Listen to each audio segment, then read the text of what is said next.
So it looked like a member of the Brown staff has quit the damn team. Now, guys, I'm here to tell you, this is not a good look. And you want to know what this tell me? The boat is sinking and people ain't going down with the Titanic. The Cleveland Browns is in disarray. When you start seeing members of the staff quitting, leaving, mind you guys, the season is still going on. Oh my goodness, this is looking very, very... The Browns just exploded again. Jimmy Haslam's losing control like a man watching his empire crumble in slow motion. The locker room's on edge, tempers are flaring, and right in the middle of the chaos stands one name everyone's whispering, Shedeur Sanders. The college phenom has somehow become the eye of Cleveland's latest storm, outshining quarterbacks, coaches, and even the front office drama itself. Something massive is bubbling beneath the surface, and this time, it's not just Haslam's short fuse. Rumors are flying about secret meetings, angry phone calls, and Shedeur's next shocking move that could flip the whole Browns narrative upside down. The city's talking, insiders are panicking, and the pressure's cooking so loud you can practically hear the cracks forming in Berea. So yeah, apparently the Browns just smashed the self-destruct button again. You'd think after decades of chaos they'd run out of new ways to embarrass themselves, but somehow this franchise keeps inventing fresh ways to set its own house on fire. Haslam's running around like a CEO on a triple espresso bender, firing people like he's tossing out old furniture. Quitting, leaving, mind you guys, the season is still going on. Oh my goodness, this is looking very, very spooky. And not only this guy that left the whole NFL league. He left to go to baseball. And my goodness, guys, we got to dive into this one right now, man. I hope everybody's having a great night tonight. I know it is late. Fast, messy, and dramatic. When staff start quitting mid-season, it's not bad. It's doomsday. You don't walk out during the storm unless you already see the iceberg breaking through the window. And yet Cleveland keeps pretending it's all part of some rebuilding plan. The ship isn't just sinking, it's already at the bottom, and they're out here calling the bubbles progress. This is madness, pure Cleveland madness. And now the chaos hits a whole new level. The Browns' chief strategy officer just packed up his spreadsheets, his coffee mug, and what's left of his sanity, and walked straight into baseball. Baseball. You've got to be seriously done with football to trade in game plans for batting averages. That's not a career shift, that's a full-blown escape mission with witness protection vibes written all over it. But we got to get into the action. And the action of the matter is, before we listen to all this audio, is the Colorado Rockies are in deep conversation with Paul. What this mean, y'all? This mean Kevin and Andrew future ain't looking good. Nah, I don't think it's looking good, y'all. I think Kevin and Andrew future is looking very, very bad. Oh, very bad. Word on the street is that the Colorado Rockies are eyeing the Browns analytics mastermind, Paul DePodesta, and everyone's pretending this is just normal business. Please, you don't abandon an NFL franchise mid-season unless the writing on the walls flashing in neon red. The man didn't pursue another opportunity. He escaped, like a spy who saw the red light blinking on his laptop and knew the countdown had started. The second that story broke, panic spread through the Browns facility like a fire alarm. Kevin Stefanski's probably staring into space like a student whose group leader just quit hours before the big presentation. Andrew Barry's probably doom-scrolling job listings at 2 a.m., searching for anything that doesn't involve Jimmy Haslam's name in bold letters. Y'all heard him right. He's seen the writing on the wall because he's potentially finna get fired. Word on the street is that they finna clean house. Jimmy Haslam is about to clean house, bro. Listen. In the Ken Rosenthal report, he correctly attributes the idea that no one from the Browns media has been able to speak to DePodesta since March of 2022. Yep. I mean, and Haslam? Oh, you can practically picture him pacing in front of the mirror, crown tilted, muttering like some football-obsessed monarch. We're gonna fix this team, even if I have to fire every single person who's still breathing. It's not management, it's a meltdown in a suit. At this point, Jimmy Haslam might actually do it. Coaches, analysts, interns, probably even the poor guy who mixes the Gatorade. No one's safe when the boss is swinging the broom like it's a weapon. When the owner goes on a cleaning spree, you don't ask questions. You just quietly start updating your resume and praying your key card still works in the morning. Kevin Stefanski, the man's gripping his job like it's a grease football in the middle of a thunderstorm. You can see it in his body language, tight smiles, forced calm, that haunted look of someone who knows the countdown's already started. He's coaching with the energy of a dude whose lease expires next week and the landlord just stopped answering his texts. You know that vibe when your boss ghosts your emails but suddenly starts showing up at your desk just to check in? That's Stefanski's reality right now, living on borrowed time. And the irony, in the middle of all this chaos, the name that keeps echoing through the halls isn't Haslam or Barry, it's Shedeur Sanders. The kid's everywhere, like the ghost of Cleveland's football future haunting every conversation. People can't stop talking about him, wondering if he's the missing spark, the headline waiting to happen, the miracle that might save the city from its endless heartbreak. Fans are out here daydreaming about him in orange and brown, throwing touchdowns, breaking curses, and maybe, just maybe, giving them something to believe in again. Could possibly be their answer for the Cleveland Browns franchise. Shadur Sanders is a 5th round draft pick that haven't hit the field yet, but if somebody in that building knows Shadur is that dude. I know Kevin Stefanski want to showcase Dillon Gabriel, but it haven't worked out yet. A Brown insider right now gonna tell you about Dillon Gabriel. But this is Cleveland. You just know how this story goes. They probably draft him, bench him, and then find a way to blame him for climate change. Meanwhile, Haslam's pacing around like Marie Kondo on a power trip. Does this coach bring joy? No? Fire him. Does this GM spark optimism? Gone. Does the quarterback make me feel centered and calm? The man's turning the Browns into a self-help nightmare. Definitely not. Haslam's answer to every problem seems to be bring in someone else. The Browns are trapped in a never-ending reboot cycle, but every update crashes halfway through. It's like trying to fix a broken system with the same broken parts over and over again. And now, let's talk about Paul DePodesta for a second, Cleveland's most mysterious executive. The man's been collecting a paycheck in that front office for almost a decade, but ask the fans about him and they'll tell you he's basically a ghost.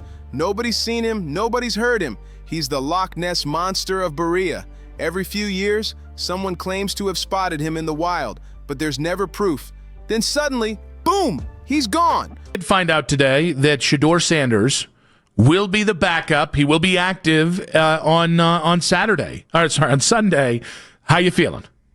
Feeling good? I feel fine. So Ken's take was that he'd be inactive, or he was fine with him being inactive. I think he wanted him to be inactive. He wanted him to be inactive. Why? Now we're doing what the morning show does. I think this is what they said. All the videos suggest that he looks good. The team is telling you now that he is fine and cleared. He should be active. I still just don't believe that. Now, personally, I don't really care one way or another if he's active or inactive, because I don't want his first start to be, or his first debut coming after a halftime bench. Off to the Rockies like he's entering witness protection for failed football strategists. The guy didn't just leave, he vanished. And the wildest part?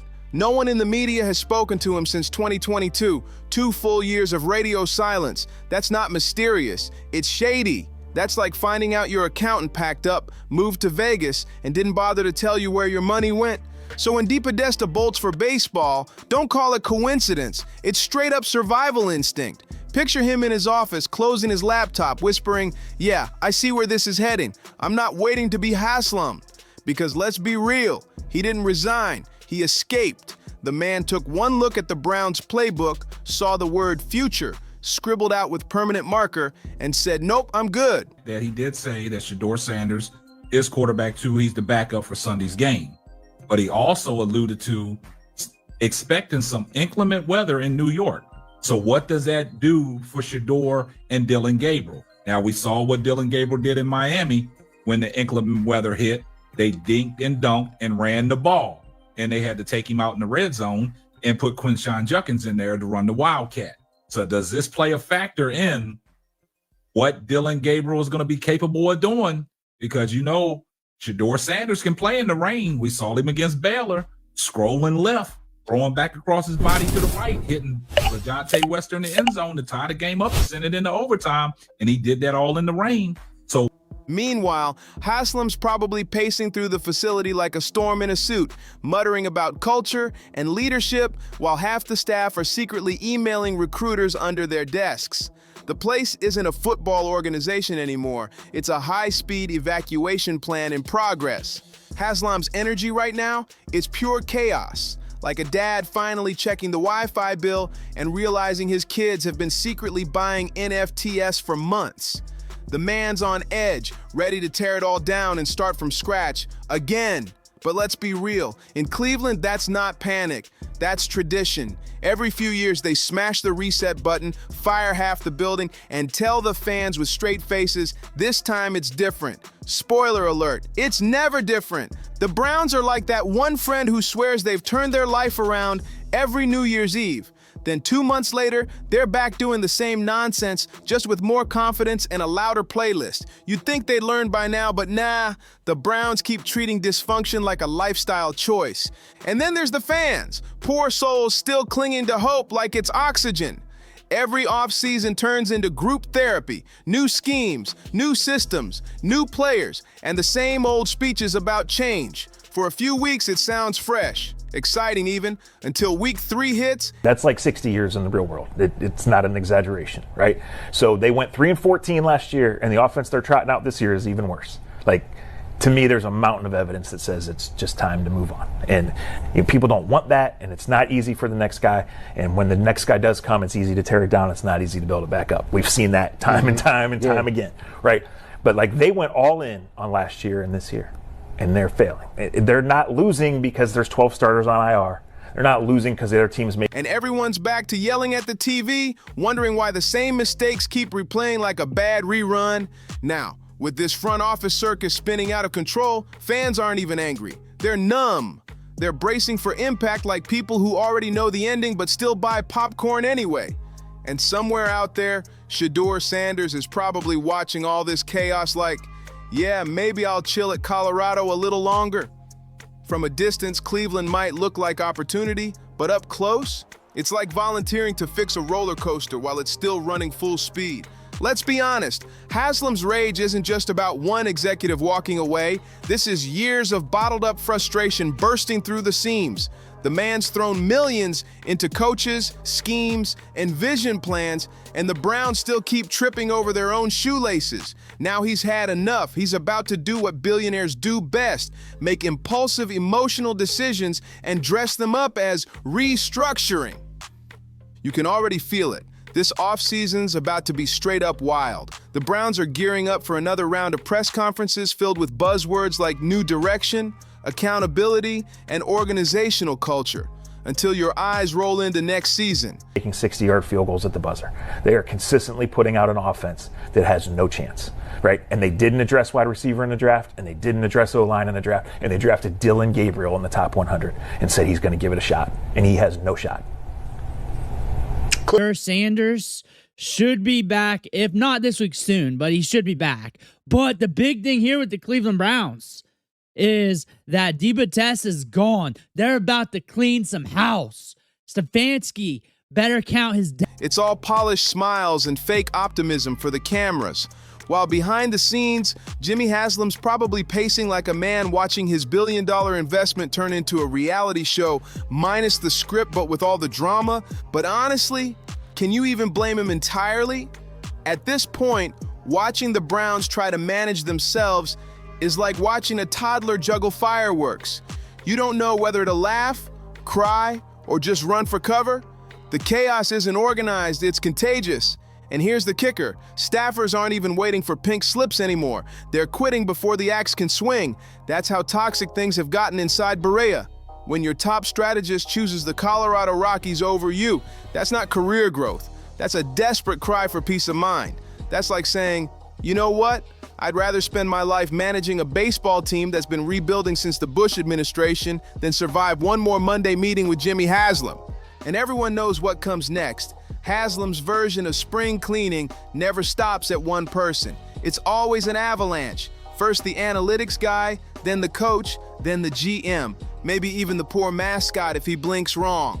Once Haslam gets that restructure itch, nobody's safe. The Browns aren't rebuilding, they're rebooting on repeat, and this season's chaos is just getting started. Even the janitor's probably sweating right now, wondering if sweeping the wrong hallway could get him fired next. They know that Dylan Gabriel ain't it. They know that he is just going to throw the short ball and that they got to run it all game long. I know exactly what the coach is trying to do. He's trying to do a good job of making sure that he brings this quarterback along slowly. They're leaning on the run game, and they're obviously giving him a chance to get the ball out quick. Everybody's sick of Dylan Gabriel not being able to chuck the ball downfield, limiting the offense. Stefanski doesn't have an answer to the media. Nobody else has an answer to the media. The tension in that building's thick enough to cut with a helmet visor. Kevin Stefanski, bless the man's soul, looks like he knows the countdown's already begun. He's coaching with the same enthusiasm as someone who's already mentally packed up and moved to Oregon. Every play call feels like a goodbye letter, every quarterback rotation like a guy flipping channels mid-game just to kill time before the finale. You can almost read his mind. Oh, you want to fire me? Fine, but I'm not going down alone. That's the energy, quiet rebellion with a smirk. And right behind it all, there's the never-ending subplot that refuses to die, Shedeur Sanders. The internet can't stop saying his name. Every time the Browns implode, someone drags Shedeur into the conversation like he's some kind of chosen one. Maybe he's the future, maybe he's the spark, or maybe Cleveland's just desperate enough to believe in any lifeline that looks good in a highlight reel. Still, you gotta admit, it's kind of poetic. The Browns are crumbling from the inside, yet everyone's daydreaming about a Sanders-style rescue arc. Because when your team looks like it's sinking straight to the ocean floor, the fantasy of a lifeboat with a Heisman smile feels like salvation. Fans aren't hoping anymore. They're manifesting.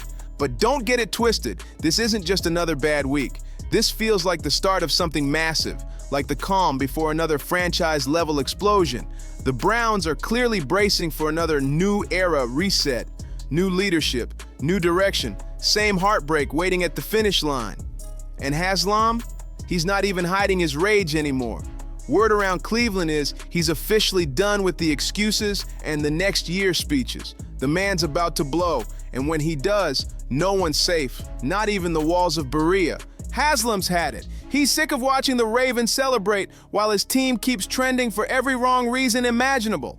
Now the man's gone nuclear. No more patience, no more polite boardroom smiles. The atmosphere inside that building has to be electric with fear, like everyone's walking around wearing invisible, about to be fired stickers. To lose.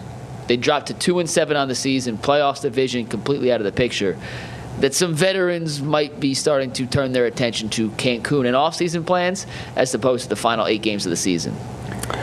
I think that if they lose this game and it doesn't go well for them, all those little ancillary pieces that have been put aside, or those veteran players, as you mentioned, Mikey, maybe start to think about 1, 2, 3 Cancun. The Browns have officially entered their favorite stage of the cycle. Hype, hope, heartbreak, house cleaning, then rinse and repeat. But honestly, you almost have to respect it. No other franchise can self-destruct with this much consistency.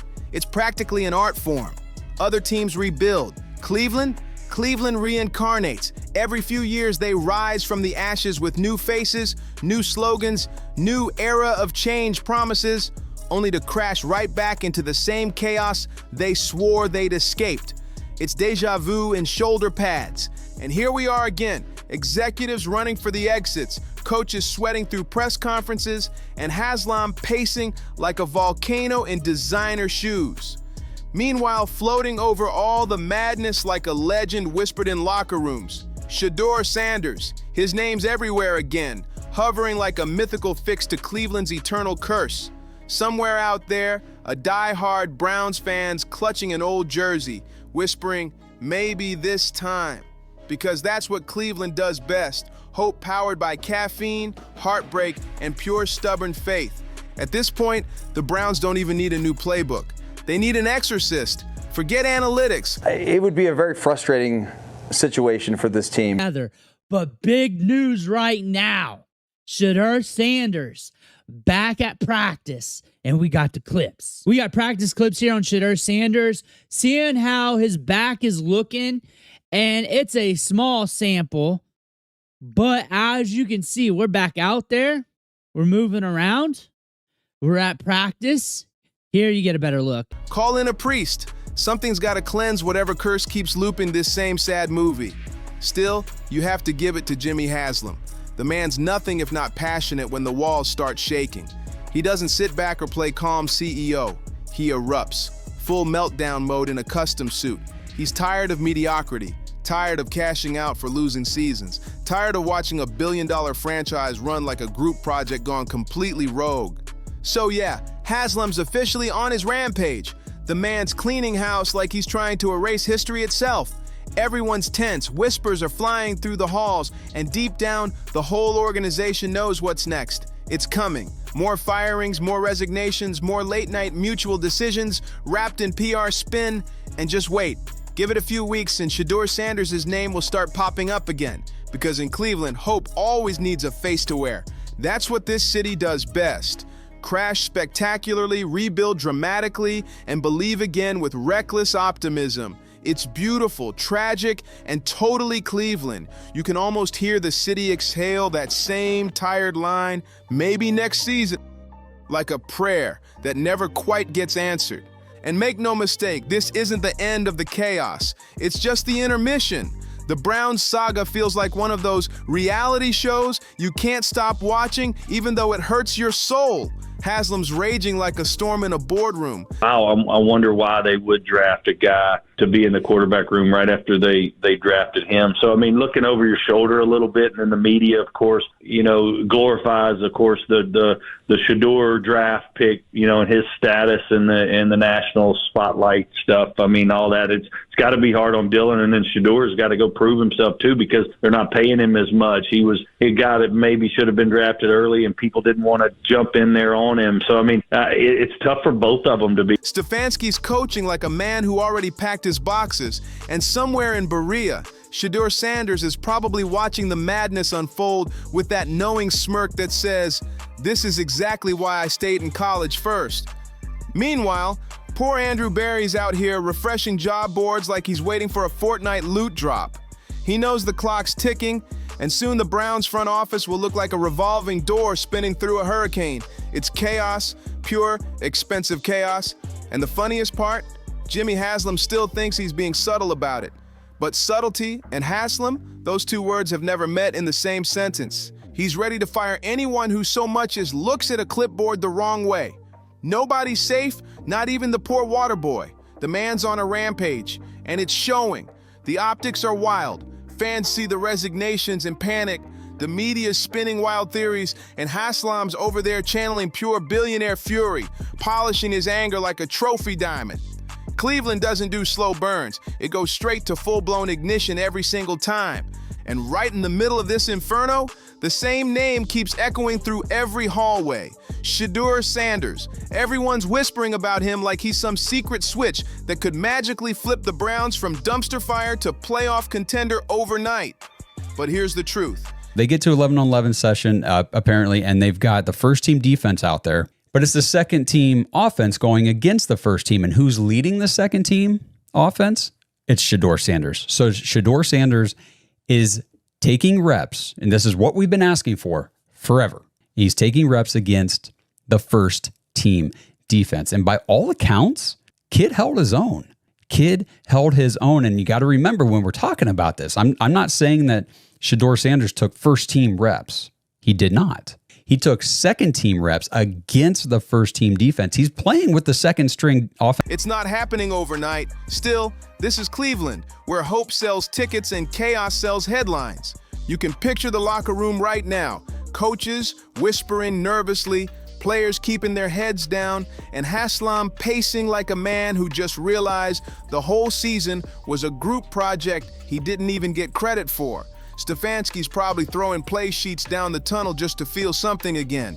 And somewhere out there, Shedeur's watching it all unfold quietly, preparing to either save the franchise or use it as future material for his own redemption arc. The Browns are officially in full-blown chaos mode, staff fleeing, the owner exploding, and Shedeur Sanders hovering in the background like the unexpected plot twist in a horror comedy that somehow feels too real. The only sure thing? Cleveland's mess is about to get even messier, and we're all watching it happen in real time. Don't forget to like, subscribe, and share for more wild updates, and we'll see you on the next one.